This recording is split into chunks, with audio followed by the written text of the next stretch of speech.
건강검진 저는 네. 매년 받아요. 네. 저 한번 그래놨었기 때문에 네. 매년 뭐 대장, 위, 내시경 다 하고 복부 초음파 1년에 꼭 한 번씩 다 하셔야죠. 하고 네. 요즘에 또 나이가 드니까 또 대동맥 뭐 경동맥 초음파요. 경동맥 초음파 네. 일로 가는 것도 해야 된다 네. 그래서 그것까지 다 하는데 네.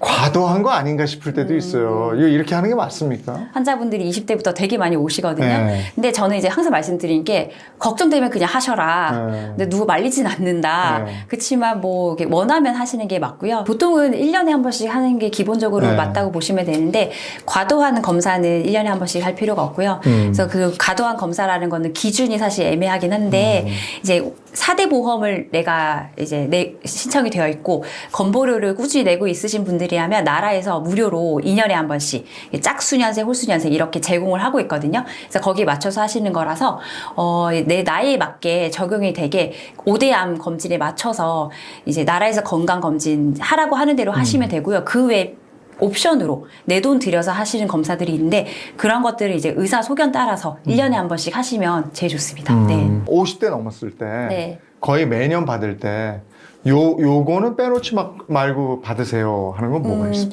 보통은 저는 그래서 하실 때 초음파가 항상 무해하기 때문에 복부 초음파랑 유방 초음파는 꼭 하시라고 말씀드려요. 네, 왜냐하면 유방 초음파 같은 경우도 1년 사이에 암으로 바뀌신 분, 새로 생긴 분 너무 많아요. 그래서 1년마다 꼭 하셔야 되고 그 두 가지는 아무리 뭐 돈이 문제가 아니고 그거는 네. 꼭 하시는 게 좋고요.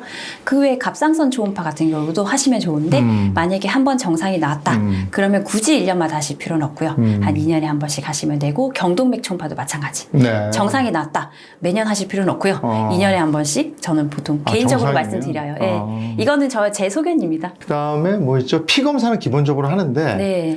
피 검사가 또 옵션이 많아요. 그러니까 췌장 쪽 피 검사도 하시겠습니까? 뭐 이래요. 네. 그러니까 저는 이제 어머니 그게 있으니까 췌장 피 검사 해주세요 하는데 굳이 할 필요가 있는가? 그거는 이제 소화 효소 보는 거거든요. 이제 그 췌장에서 소화 효소를 분비를 시키니까 네. 그 효소의 수치가 이렇게 뜨면은 췌장에 염증이 있거나 뭐가 문제가 생겼다 이 뜻이거든요. 그래서 그것도 뭐 가끔씩 하시는 것도 나쁘진 않다고 봐요. 일단 피 뽑을 때 뭐 여러 번 찔리는 게 아니니까 한번 뽑을 때 좀 뽑으셔서 하시면 좋을 것 같고 가장 기본적인 거는 이제 내 혈색소 수치, 그다음 백혈구 수치 이런 거, 간 수치, 그다음에 콜레스테롤 수치 이거는 당연히 기본으로 하셔야 되고요. 네. 당 수치도요. 당 수치는 공복에서 꼭 하셔야 되고 그거는 항상 꼭 하셔야 됩니다. 그 다음에 내시경을 저는 위내시경, 네. 대장내시경을 매년 같이 하는데 어차피 수면하니까. 네네네.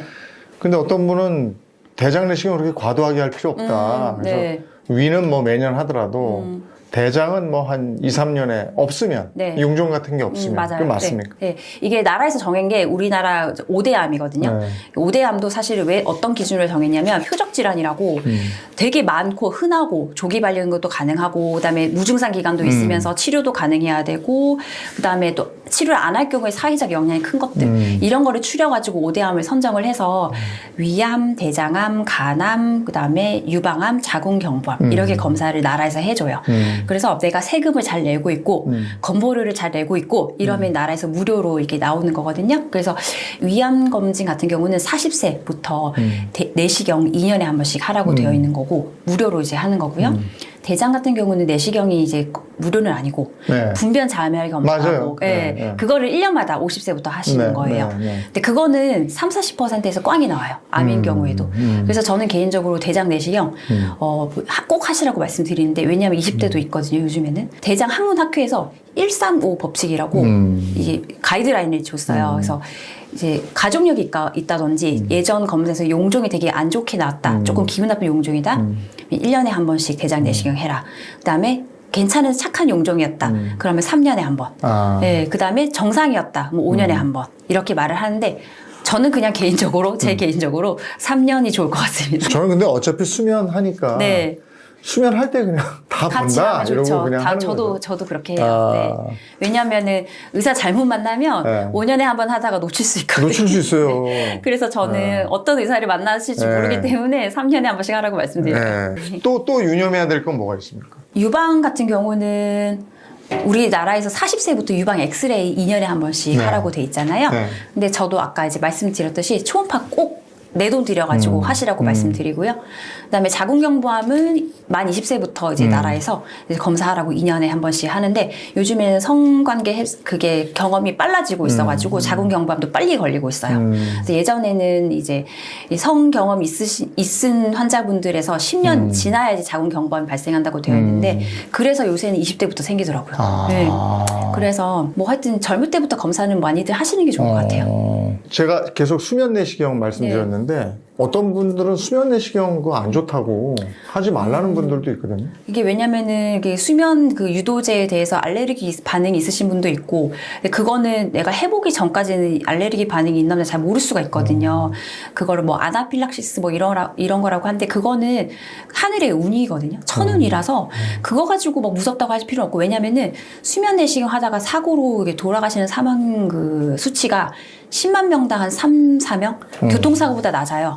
교통사고가 사망률이 10만 명당 10명이 되거든요. 그러니까 그거가 무서워서 수면 내시경 하지 마라. 이거는 약간 구더기 무서워서 장 못 담그는 격이기 때문에 저는 뭐 개인적으로 그렇게 따지면 그냥 집 밖에 나가면 안 된다 생각을 하죠. 수면 내시경 때 쓰는 그게 수면 유도제가 프로포폴이라는 거 아니에요? 미다졸람이라는 것도 있고 이제 프로포폴도 있는데 이제 의원들마다 다르게 있어요. 병원마다 달라요. 네, 미다졸람 쓰는 것도 있고 프로포폴 쓰는 경우는 이제 뭐 마취과 의사가 또 상주하시는 곳이면 또 되게 안전하죠. 네. 마취과 의사분이 있는 곳에서 있으시면 확실히 안전하죠. 네. 그 외에도 건강검진 할 때 이런 건 좀 유념해 주세요 하는 게 있으면 뭐 있습니까? 나이별로 다 다르니까 50대 기준에 맞춰서 한번 해볼까요? 지금 50대 분들이 많이 보실 테니까. 만약에 내가 건강검진을 앞두고 있다, 특히 뭐 초음파나 내시경 이런 걸 앞두고 있다, 그러면 금식이 기본이고요. 금식은 초음파 같은 경우는 뭐 4시간만 금식하셔도 괜찮고, 위대장은 이제 다 이제 설명을 다 들으시니까 대부분 잘 아실 거고요. 그 대신에 이제 약 같은 경우는 다른 약은 다 영양제는 다 이제 그만두시는 게 좋고 혈압약이나 당뇨약 이런 거는 또 당일 검사 당일까지는 드셔야 됩니다. 왜냐하면 그걸 안 먹을 경우에 더 치명적인 게 더 크기 때문에 그런 거는 당일까지 드시는 게 좋고, 만약에 당뇨가 있으신 분이다 그러면 금식한 상태이기 때문에 당뇨약이라든지 인슐린은 안 맞으시는 게 좋아요. 저혈당 쇼크가 와서 큰일 날 수가 있거든요. 3번에 걸쳐서 이원경 원장님과 건강에 대한 얘기 나눠봤습니다. 이 얘기는 내가 안 했다, 더 해야 된다 하는 얘기 있으세요? 저한테도 물어보시는 것들 중에 건강검진 중에서 막 되게 필요 없는데 이제 매번 하시는 분이 있었어요. 그래서 그런 거는 또 제가 돈 아깝게 왜 하시지? 뭐 이런 것도 있는데. 권해주면 하니까. 네, 그러니까요. 그게 이제 보통 이제 검진센터로 가시면 패키지로 많이들 하시잖아요. 근데 그 중에서 저는 이제 굳이 이제 특히 말씀드린 게 되게 비싼 검사 중에 하나가 펫CT라고. 펫CT.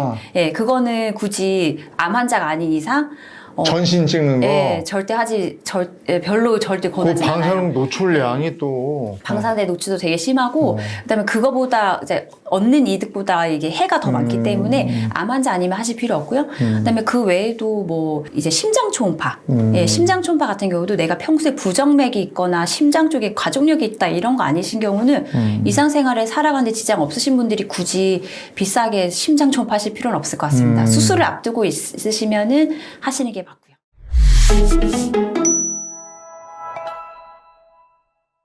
요즘엔 100세 시대 이래서, 근데 건강하게 오래 살면 축복인데 건강하지 못하고 참 거동도 힘들면서 오래 사는 건 재앙이다, 이런 얘기를 많이 듣습니다. 예, 맞습니다. 인류가 100세 시대까지 온 데는 의학 발전의 힘이 큰 겁니까? 그 요인을 뭐라고 보십니까?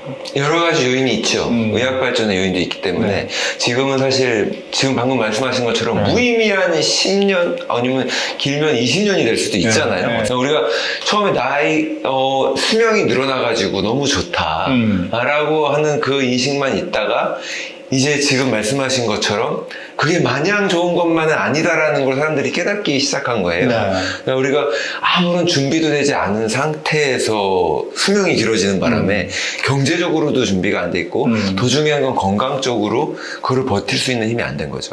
근데 이 수명이 이렇게 늘어나게 된 데는 의학적인 힘도 크죠. 지금처럼 이 생명을 연장할 수 있는 그런 기술들이 있고 의료 자체가 이제 위급한 상황들을 넘기게 해줄 수 있는 그 중간중간에 그런 단계들을 넘기게 해주니까. 근데 그보다 더 중요한 거는 사실 큰 각광을 받고 있지는 못하지만 위생 상태죠. 네. 그것과 영양 상태의 개선이에요.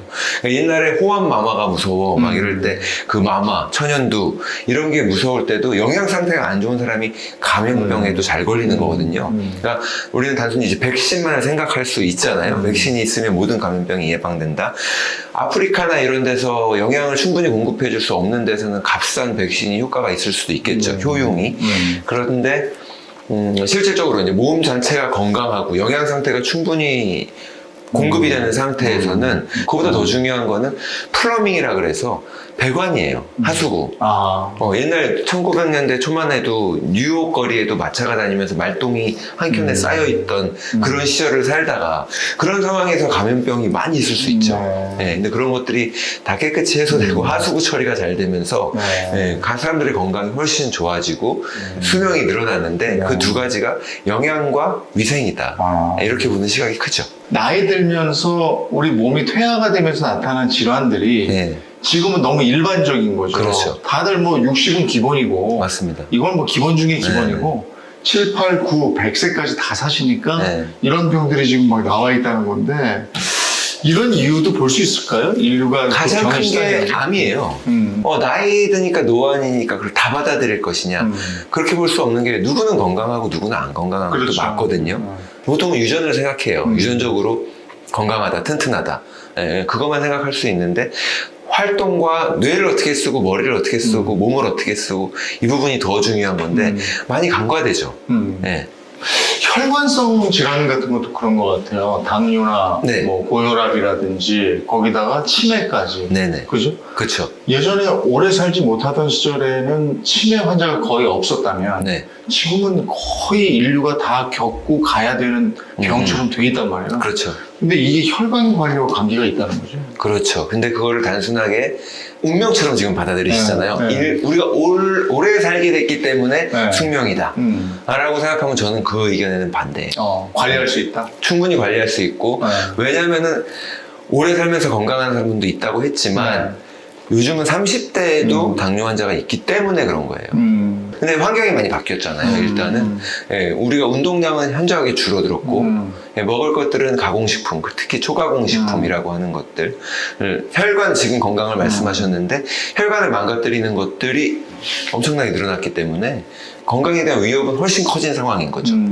그러면서 영양이랑 환경 때문에 수명은 길어졌는데 그렇죠. 건강하지 않게 오래 살게 되는 환경이 되어버린 거죠.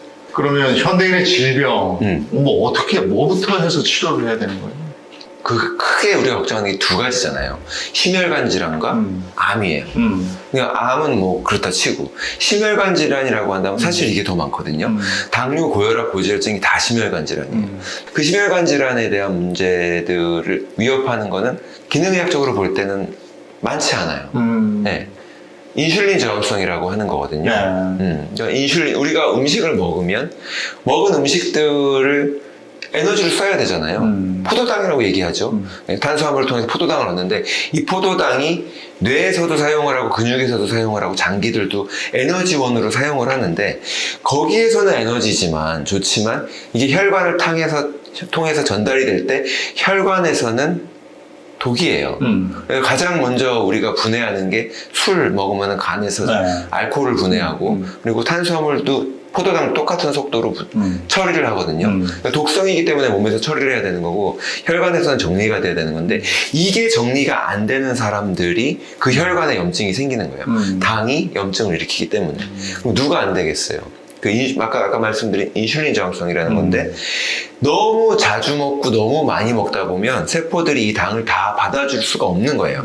내가 먹고 나서 운동을 하고 땀 흘리고 밭을 갈든 뭐 하든 다 써버려야 되는데 활동량이 적잖아요. 근데 먹는 건 자주 먹게 되고 그리고 액상과당이나 이런 걸 통해서 많은 양을 한꺼번에 먹게 되고 그러다 보니 너무 많은 게 들어오니까 세포에서 그 인슐린이 당을 전달하려고 할 때 거부하는 것 그게 인슐린 저항성인데 그렇게 되면 들어가지 못한 세포로 전달되지 못한 것들이 혈관에 다니면서 독성으로 작용한다는 거죠. 그것이 당뇨를 일으키고 고지혈증, 콜레스테롤이 올라가게 되고 그다음에 혈압이 올라가게 되는 거예요. 네. 쌓이는 것도 아니고 세포에서 못 받아줘서 혈관에 쌓인다. 모르죠. 그런 게 오기 전에 예방을 해야 될 텐데 예방할 수 있는 가장 중요한 포인트, 그 요소들을 몇 가지로 좀 정리해 주실 수 있겠습니까? 예전에는 이제 저도 운동보다도 먹을 걸 더 관리했어요. 왜냐면은 보통은 기본적으로 이제 살 뺀다고 하는 다이어트 환자들이 많은데 살 뺀다고 하면 무슨 생각하세요? 칼로리가 들어가고 칼로리 나오는 걸 생각하니까. 그렇죠. 운동을 해서 칼로리 태우면 살 빠진다는 게 인풋보다 아웃풋이 기본이잖아요. 많으면 살 빠지는 거예요. 자동으로 그렇게 된다고 네. 생각하잖아요.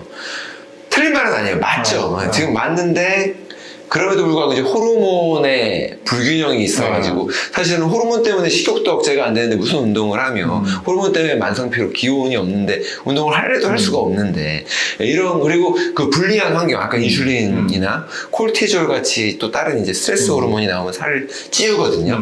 호르몬 상태가 막 엉망으로 불균형이고 불리하다면 그런 인풋 아웃풋의 개념이 노력이 좀 무의미하다는 거예요. 그래서 그 음식이라는 게 호르몬 신호를 주기 때문에 먹는 거를 더 신경 써라 라고 말씀을 드렸거든요. 근데 그럼에도 불구하고 운동이 더 중요한 이유는 영양이 나가고 들어가고의 칼로리의 개념이 아니라 근육에는 미토콘드리아가 있어요.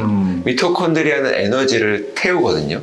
에너지를 연소하는데 모은 근육에만 있단 말이에요. 지방세포에 없고. 그래서 운동을 근력 운동, 유산소 운동도 좋아요. 유산소 운동은 그 나름대로 혈관을 확장을 해주고 수축을 해주고 혈관 건강이 좋지만 이 미토콘드리아를 잘 내가 많이 보유하고 오래 유지하고 싶기 때문에 그런 목적에서 운동이 굉장히 중요하죠. 운동 많이 하면 잘 자요. 맞아. 네, 낮에. 운동 많이 하면 잘 자요. 낮에 운동 많이 하는데 특히나 햇빛이 네. 동공으로 들어오면은 밤에 그 송가선에서 멜라토닌이 잘 나와요. 네, 그러니까 그 햇빛도 중요하지만 운동을 낮에 하는 것도 중요하고 그 다음에 먹는 것도 중요한 거예요. 뭐 늦게 먹으면은 잠드는 것도 어렵겠지만 그걸 자체를 떠나서 그 가공식품들의 단순당이 계속 흥분 상태를 유지시키기 때문에 잠자는 것을 방해할 수 있거든요. 결국은 아까 말한 영양 상태가 수면까지 영향을 주는 거예요. 수면이 중요하다고 말씀드렸지만 뚝 떨어져가지고 알았어 잘 자야지 하고 잘 자면 얼마나 좋아요. 근데 또 이런 게 지금도 우리가 걱정이라는 자체가 스트레스잖아요. 네. 근데 스트레스를 안 받을 수 없는 현대사회인데. 현대인은 스트레스를 안 받을 수가 없죠. 왜냐면은 우리가 시계 보고 살잖아요. 알람 지금 약속해서 제가 여기 왔잖아요. 촬영하러. 다 스트레스예요. 원래는 동물의 왕국에서는 그런 게 없습니다. 맞아. 내가 내키만 하는 거지. 예, 근데 현대인들은 살 수가 없죠. 맞아. 그 다 생각에서 오는 스트레스가 많잖아요. 사람은 예, 동물들이랑 다르게 뭔가를 미리 예측하고. 그러니까 실질적으로 그 문제가 생길 일은 거의 없다고 그러잖아요. 예, 90% 이상 아무 일도 안 생길 건데 미리 걱정하면서 거기서 나오는 스트레스가 그게 해소가 되겠어요? 또 다른 일이 계속 걱정이 될 이 텐데. 스트레스를 해소하는 방법 중에 제일 좋은 건 뭘까요? 이 스트레스 자체를 해소할 수 없죠. 사람의 성향이 있으니까. 스트레스가 나쁜 건 아니에요. 스트레스가 아무것도 없는 사람이 더 위험합니다. 스트레스 자체가 우리가 나쁘다고 할 것도 없고 내가 예민하고 스트레스가 있다 그래서 자책하실 필요도 없는데 본인을 괴롭히는 건 맞아요. 제일 좋은 방법이 호흡이에요. 느린 호흡. 현대인들은 호흡은 짧은데 항상 뭘 얘기하면 너무 뻔하죠. 근데 이게 중요합니다. 왜냐하면 호흡을 길게 하시는 분들이 별로 없어요. 우리가 호흡을 빨리 하게 되면 숨을 들이마실 때는 산소가 들어오니까 혈관이 확장되고 교감신경이 올라갑니다. 지금은 빨리 이 들어온 자원들을 다 써야 되니까. 근데 호흡이 이렇게 나갈 때는 에너지를 아껴야 되니까 다시 심장도 느려지고 혈압도 낮아지고 이래요. 고혈압 있는 분들이 집에서 가정용 혈압기가 있으신 분들은 테스트 해보세요. 혈압을 재고 높다 싶으면 앉거나 누워서 천천히 숨을 들이마시는 거를 하는 거예요. 1분 정도만. 2분 정도만 딱. 그리고 5초 들이마시고 5초 내쉬면 돼요. 그러니까 들이마시면은 교감신경이 올라가고 내쉬면은 부교감신경이 활성화된다고 하니까 오래 내쉬면 좋겠네 이런 생각을 하실 수 있어요. 짧게 들이마시고 오래 내셔야겠다. 그러실 필요 없고 그냥 천천히 느린 호흡을 하시면 돼요. 5초씩 5초씩 5초씩 호흡을 하시면 1분이면 26번밖에 못 쉬거든요. 그러고 나서 혈압을 다시 재보시면 뚝 떨어져 있을 거예요. 10 이상 그리고 그 교감신경에 대한 효과도 굉장히 낮아지기 때문에 그 아까 스트레스로 인한 피해 이거를 줄여주는 데 효과가 되고 그리고 현대인들의 그 자잘한 스트레스 쌓인 것도 결국은 나가서 축구하고 나면 풀리는 거죠. 재밌는 운동을 맞아, 해야겠죠. 운동하고 나면 즐겁죠. 네. 예방은 그렇게 하고, 그리고 건강, 내가 알아야 될 거야. 내 건강이 어느 상태인지요. 그리고 저는 1년에 한 번 건강검진을 통해서 그걸 확인하는데, 네. 어떤 분들은 우리나라 사람들이 건강검진을 너무 많이 한다, 이런 얘기도 하는데, 미국에 비해서 그거 어떻게 생각해요? 너무 잘 돼 있고 기본 건강 검진 스크리닝 테스트라 그러죠. 어디가 이 사람이 의심이 돼서 검사하는 게 아니라 건강하지만 빨리 알면 좋은 거야. 1년에 한 번씩 해. 2년에 한 번씩 하는데 너무 자주도 하지만 건강검진 항목에 굉장히 뭐가 많이 들어있어요. 많아요. 굉장히 사소한 많죠. 것도 들어있고 그래서 갑상선 같은 거 너무 빨리 잡아서 생존율이 105%라면서 맞아요. 그럴 정도로 너무 미세한 것까지 잡았는데 우리가 강박관념이 생긴 거예요. 이거 잡아내고 그러면 일찍 산다라는 개념이 있잖아요. 중요한 거는 인식이에요. 1년에 한 번씩 검사하신다 저 그랬어요. 1년에 한 번 꼭. 예. 근데 되게 건강하시니까 그리고 건강한 생활을 하실 것 같아요. 식사도 잘 하시는 것 같고 체중도 관리가 잘 되시고 건강하실 것 같은데 예를 들어서 1년에 한 번씩 꼬박꼬박 건강검진 하는 친구가 있는데 배 이렇게 나오고 당뇨에 고혈압에 스트레스 관리도 안 되고 잠도 안 자고 술 많이 마시고 생활 상태가 엉망인 사람인데 1년에 건강검진 꼬박꼬박 해요.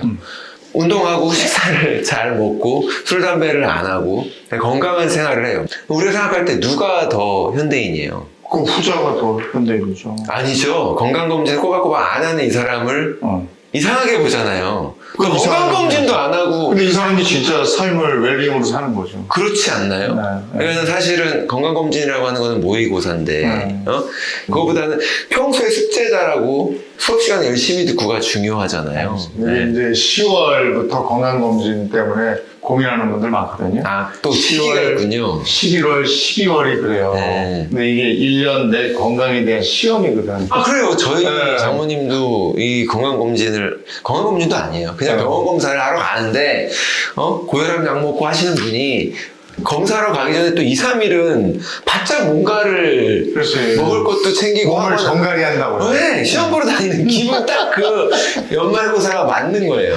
아니 그게 습관처럼 돼 있어요. 분들 테스트가 너무 이게 몸에 돼 있어가지고. 앞서 건강 얘기 쭉 나눴는데 많은 분들이 궁금해하는 거 그리고 저도 먹고 있는 거 영양제예요. 건강식품 요즘 많이 드세요. 저도 이제 유산균 먹고 있고. 영양제 뭐 득과실이 있죠. 저는 음식만 못하다고 생각하는데 기본적으로 영양소를 보충하는 방법은 음식이 마땅한 건데 젊은이들은 편의점에서 먹고 어른들은 술 먹어서 술 먹으면 또 영양소 빠져나가잖아요. 또 영양제로라도 보충을 해줘야 되는 경우가 많고 특히나 이제 제가 저희 친구들 저희 나이 또래 되면 이제 사업하면서 스트레스 받고 콜레스테롤 높다 그러거나 이러면은 먹는 게 나을 걸 싶은 경우가 많아요. 지난 방송에서 말씀드렸던 건강한 생활 습관, 운동도 안 할 것이고, 잠도 잘 아침 못 챙겨 잘 것이고, 음식도 잘 못 먹는 경우가 많으니, 아쉬운 대로 먹어야지 어떻게 하겠어요. 근데 이 보충제 시장도 진짜 정글 같아서, 성분이라는 게 한국 사람들은 비타민 B면 비타민 B다 이렇게 생각을 하지만, 어떤 성분들은 값이 싸지만 그만큼 몸에서 흡수도 안 되는 것들이 있고, 생체 이용률이 높은 것들이 있고, 이런 차이가 있거든요. 근데 그런 구분을 안 하고, 식품에 분류가 되다 보니까 관리가 안 되는 거예요. 뭐 기능의학 병원에 가서 검사를 했는데 어떤 영양소가 부족하다고 판단이 돼서 그때 부족한 걸 딱 채워주면 그 사람들은 되게 좋을 수 있죠. 주로 비타민 B군이 그런 것들이 많은데 이제 만성 피로 있고 이런 분들이 이거 먹고 너무 좋아 그래가지고 친구한테 막 권하죠. 근데 그 친구는 비타민 B가 안 부족한 사람이야. 밥 먹어도 모르겠는데? 이렇게 되는 거잖아요. 통에 담겨가지고 알약을 먹다 보니까 약이라는 개념이 있어서 이거를 갖다가 어떤 특별한 증상에 대입해서 그거를 약 대신 내가 혈압약 대신 혈압을 낮추는 보충제를 찾는 이런 격이거든요. 근데 그런 건 아니고 그냥 우리 몸에 마땅히 필요한 영양소들을 공급해주는 하나의 방법. 자, 그러면 이 영양제도 그렇고 우리가 뭐 식생활도 그렇고 밸런스 게임을 한번 해서 판단 한번 해주셨으면 좋겠어요. 자, 먼저 개별 비타민을 섭취하는 것과 종합 비타민 하나를 먹는 것. 뭘 선택하시겠습니까? 아까 말씀드린 것처럼 내가 뭐가 부족한지가 파악이 됐다면 네, 그러면 개별 비타민 먹으면 되죠. 근데 모르겠으면 종합 비타민. 하나. 네. 아, 제일 중요한 거는 근데 아까 말씀드린 대로 성분이에요. 성분이 중요하고 그리고 현대인들 저희 나이 때에는 비타민 다른 거 막 BCG 잡다한 것들보다 그냥 비타민 B군이 중요한데 그거보다 더 중요한 게 아마 미네랄일 거예요. 근데 요즘 종합 비타민에는 비타민과 미네랄 들어있잖아요. 네, 그래서 미네랄이 조금 더 중요하다. 일반 식단과 채소 과일 식단. 이거 둘을 왜 비교하지? 근데 일반 식단이라는 거죠? 그 채소 과일식 같은 경우는 저는 이제 환자분들한테 권하거든요. 과일은 빼고 싶습니다. 채식인데 주로 채소 위주로 그 염증을 빠르게 낮춰줄 수 있기 때문에 그래서 그런 것들을 추천을 하는데 몸에 건강 문제가 있었던 분들이 이거저거 해도 다 해결이 안 됐는데 비건 채식을 하고 나서 좋아지신 분들이 많단 말이에요. 그러면 이제 식단이 약간 종교화돼요. 그래가지고 이거를 내가 따르게 되고 또 다른 분한테 권한단 말이에요. 이렇게 먹어야지 건강하다고. 우리는 그걸 치료 식단이라고 하거든요. 근데 치료 식단은 일시적으로 활용하면 돼요. 근데 너무 좋아에 따라서 이제 채식을 오래 하게 되는데 오래 하면서 두 가지가 부족한 경우가 많아요. 보통 세 가지. 철분, 그리고 비타민 B12, 그리고 또 마지막 하나가 이제 단백질이 부족해지는 경우가 많거든요. 근데 그런 것들이 관리가 안 되고 충족이 안 되면서 또 오래 하면 다시 건강 문제가 생기고 채식을 포기하게 되는 경우도 있죠.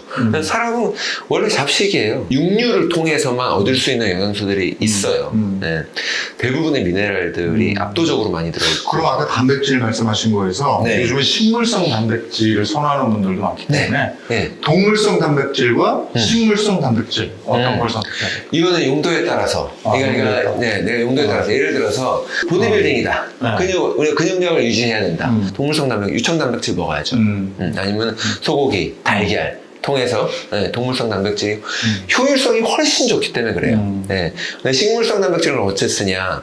단식을 하거나 이럴 때 생으로 막 이틀, 3일씩 단식을 할 수 없으니 그럴 때 식물성 단백질을 먹어주면 단식을 하는 동안에 우리가 근육 빠지는 거 걱정하잖아요. 그나마 단백질을 보충을 해주는데 단식을 깨트리지 않아요. 아까 동물성 단백질은 단식이 딱 깨지거든요. 음식을 먹은 게 되는 거예요. 근데 식물성 단백질은 완전은 아닌데 아쉬우나마 그나마 제일 단식을 유사하게 흉내는 내준다는 거예요. 그럴 때는 식물성 단백질을 유지하는 게 좋죠. 자, 식단에 들어가면 이게 영양제보다도 더 좋다. 하는 게 소고기는 거의 완벽한 비타민, 종합 비타민이라고 얘기해요. 그래요? 근데 이제 고기 또 다른 문제가 있죠. 뭐 항생제를 썼냐, 호르몬제도 주사를 하고 막 이러니까 이제 그런 게 아쉽다고 하는데 목주 사육 드시면 되는 건데 되게 좋은 영양소를 섭취할 수 있게 되고 그리고 또 좋은 게 달걀이죠. 달걀. 네, 달걀 콜레스테롤 노른자 먹으면 안 된다 그래서 걱정해서 안 드시는 분이 있는데 콜레스테롤이라고 하는 건 우리 몸에서 지단백으로 있는 경우가 있고 음식 속에 들어있는 지방은 우리가 아무리 먹는다고 해도 그게 그대로 지방으로 우리 몸에 쌓이지도 않고 혈관에 쌓이지도 않습니다. 흰자만 먹는 경우도 많잖아요. 근육 운동하시는 분들은 그럴 필요가 있을 수 있겠죠. 고혈압을 환자들한테 저염식을 하라는 게 지침으로 가이드가 되면서 이제 저염식이 건강식의 대명사가 됐잖아요. 소금을 먹으면 혈압이 올라가는 게 관측이 되니까 혈관에 염증이 있는 상태에서 혈압이 올라가니까 터지는 거지 단순히 혈압을 올리는 모든 것들이 나쁘다고 보면 안 되고 고혈압 환자에게 위험하니까 먹지 말라고 일시적으로 얘기할 수 있을지 모르지만 저염식을 하게 되면 없던 고혈압이 생깁니다. 없던 고혈압이 생길 수 있는 식단이에요. 사람은 충분한 소금을 먹어줘야 되고요. 지금 위산 때문에도 그렇고 혈압 때문에도 그렇고 소금은 굉장히 중요해요. 원래 빛과 소금이라고 그러잖아요. 중요합니다. 외국인들은 꼭 뭐 식사한 다음에 요거트 같은 거 먹더라고요. 항상 또 이렇게 놓여져 있고 디저트 코너에 그게 도움이 됩니까? 대부분 우리가 접하는 요거트가 설탕물이잖아요. 도움이 안 된다고 해롭다고 봐요. 근데 그렇지 않고 재래로 요거트는? 근데 누가 직접 만들어 먹지 않잖아요. 요즘에 집에서 만들어 먹는 사람들도 계시죠? 캐피어 만들어 먹고 그런 건 좋다고 봐. 그건 좋아요. 유산균. 그 그릭 요거트 요즘 나오죠. 좀 안 달게 맛없게. 근데 맛이 없으니까 거기다 과일 넣어서 드신단 말이에요. 그럼 똑같죠 뭐. 알겠습니다. 그리고 상황별로 나에게 맞는 식단은 뭐가 있을까? 이것도 몇 가지만 한번 질문을 드릴게요. 당뇨가 워낙에 많으니까 당뇨 환자들은 어떤 식단을 원하시나요? 식단들이 보통 이제 구분이 되잖아요. 당뇨 환자들한테 권하는 간헐적 단식과 네, 저탄고지가 이 혈당을 떨어뜨리는데 굉장히 빠른 효과가 있습니다. 거의 2, 3일이면은 당이 정상화가 되죠. 네. 근데 음식을 또 이제 다시 먹으면 다시 올라가고. 그러니까 적어도 조절이 된다는 거예요. 당뇨가 치료된 건 아니지만. 혈관성 질환은 다 공통점이 있습니까? 고혈압이라든지. 고혈압 같은 경우 환자분들은 고혈압을 빠르게 내릴 수 있는 거는 채식입니다. 채식. 저탄고지도 혈압을 내려요. 저탄고지하면 지방 고지방 시기가 혈압을 내린다. 와닿지 않으실 수 있는데 오히려 탄수화물을 줄이는 저탄수화물 고지방에 탄수화물을 줄이는 것만으로도 혈압을 내리는 효과가 있는 거예요. 현대인은 우울증을 겪는 분들도 많은데 우울증에도 특별히 식사가 있습니다. 우울증에 권하는 건 저탄고지예요. 네, 지방을 많이 드시라고 하네요. 우리 신경 전달 물질이나 삼겹살 이런 거. 네, 왜냐면은 미네랄이 필요로 하거든요. 근데 육류에 많이 들어있다 그랬잖아요. 채소로는 부족해요. 그리고 삼겹살 좀 마음에 안 드는데 소고기가 더 좋은데 소고기 비싸서 아보카도로 갈게요. 저탄고지라고 해서 항상 고기만 생각하실 필요는 없어요. 아보카도 또 뇌나 신경이다 지방이잖아요. 90%가 지방으로 이루어졌단 말이에요. 그렇기 때문에 지방을 보충해 주는 게 중요하고 신경 서로 연결이 잘 되려면 신경 전달 물질이 필요한데 그러려면 미네랄의 도움이 필요하다. 그래서 사실은 육류가 좋고 아보카도 정도. 암 환자들은 어떻게 해요? 암 환자들한테는 채식이 좋습니다. 일시적으로 다 말씀드리는 거예요. 병별로 병기가 있잖아요. 단계별로. 악액질이 심하면 이제 근육이 막 부서져 내리고 나중에 말라서 돌아가시거든요. 네. 그런 분들은 단백질을 많이 먹어주셔야 되는데 그렇지 않고 내가 아직 건강해서 항암 치료도 병원에 살 수 있는 체력이라고 얘기를 하고 수술도 받을 수 있는 체력이라고 한다면 초기인 경우잖아요. 네, 이런 경우는 녹즙 채식. 녹즙 같은 경우는 민들레, 덴들리온, 실리마린 이런 것들이 항암 효과가 있는 것들이 있어요. 그리고 암과 실질적으로 싸우고 산화 기능이 강한 것들 이런 것들을 먹어주시면 좋은데 음식으로는 샐러드를 10그릇을 앉은 자리에서 먹을 수가 없으니까 그걸 녹즙으로 짜면은 샐러드 10그릇, 20그릇이 한 잔에 나오는 거거든요. 그럴 때 먹어주는 거죠. 어린이는 뭐? 어린이는 그냥 골고루 다 먹어요. 맞죠. 어린이는 편식 안 하면 되고 나이가 들수록 편식해야 되는 거야. 10대, 20대 때의 대사로만 돌아가도 걱정이 없죠. 뭘 먹어도 다 견뎌내고. 이런 건 절대로 먹지 마라. 뭐 연령을 초월해서 초가공식품. 가공식품도 이제 그간 가공식품이 아니라 초가공식품들이 나왔어요. 그러니까 예를 들어서 뒤에 성분표를 봤는데 전혀 이름을 알 수 없는 화학약품들이 한 10개씩 들어있는 것들이 수북하거든요. 포장지에 담겨있고 내가 성분표를 봐야 되는 것들이면 일단 그냥 가공식품이 아니라 초가공식품일 확률이 높죠. 그리고 제일 중요한 거는 우리 나이에 제일 걱정해야 될 건 당입니다. 설탕, 당분, 과도한 당. 그거 아메리카노하고 먹으면 좀 희석되지 않아요? 아메리카노와 당을요? 네. 아메리카노 설탕 안 넣고 그냥 아메리카노 먹잖아요. 그러면 이거만 먹기 좀 그러니까 달달한 거 뭐 하나 시키거든요. 그러면 이게 희석돼서 괜찮잖아요. 맛이 한 조각. 그건 맛이 중화됐다고 표현하는 게 맞는 것 같아요. 진짜 안 좋은 거 하나 더 하고 싶어요. 콩기름, 식용유. 우리 일반적으로 많이 먹는데? 튀겨 먹는 음식들. 이게 산화된 기름이기 때문에 그래요. 우리가 아까 달걀에나 뭐 이렇게 고기의 기름은 삼겹살의 기름 부분은 걱정을 하잖아요. 그러면서 식용유 좀 사소하게 여기는 경향이 있고 옛날에 포화지방, 고기에 있는 지방은 안 좋지만 이 식물성 기름, 마가린이 나오고 하면서 포화지방은 괜찮다. 이런 인식이 있으면서 그게 많이 확산이 됐었거든요. 근데 사실 지금은 다 거꾸로 됐죠. 이 식물성 지방, 특히 이걸 열에 가했을 때 오메가 6함량이 올라가고 산패가 되면서 혈관을 다 망가뜨린다는 거예요. 그럼 혈관 망가진 걸 또 복구하려고 콜레스테롤 수치가 또 올라가야 되고 이런 악순환이 반복되기 때문에 우리가 혈관을 건강하게 오랫동안 유지하는 게 건강하게 오래 사는 비결이잖아요. 그래서 병원에서 당뇨, 고혈압, 콜레스테롤을 걱정하는 거잖아요. 다 혈관을 망가뜨리는 것들이니까. 네, 그런 것 혈관을 망가뜨리는 게 식용유라는 거죠. 근데 집에서 후라이를 할 때도 그렇고 식용유 안 쓸 수가 없는데 없죠. 그때는 뭐 일 때문에 되면 기름을 바꿀까요? 카놀라유라든지 아보카도. 포화지방을 가열하는 게 훨씬 낫다고 해서 버터를 써야 되는데 네, 버터 향이 있잖아요. 네. 버터 향이 싫은 분들은 이제 또 그게 안 되는 거고. 근데 요즘 기 버터라고 많이 써요. 기 버터를 사용하기도 하고 냄새가 좀 덜한. 아니면 옛날 방식으로 돌아가서 라드유 있어요. 라드유요? 라드. 요리할 때 옛날에 다 그걸 썼는데 이거를 언젠가부터 안 쓰고 콩기름으로 바뀌었거든요. 맞아, 훨씬 싸기 간편하니까. 때문에 싸고 싸고 간편하고 더 건강하다는 이미지도 있었단 말이에요. 돼지 기름 안 좋다고 생각했거든요. 예. 근데 요리를 할 때는 훨씬 그게 더 좋다는 거예요. 맛도 더 좋습니다. 그리고 음식 맛도 훨씬 좋아요. 네. 오늘 쭉 들으시면서 건강 판단이 좀 드셨으면 좋겠습니다.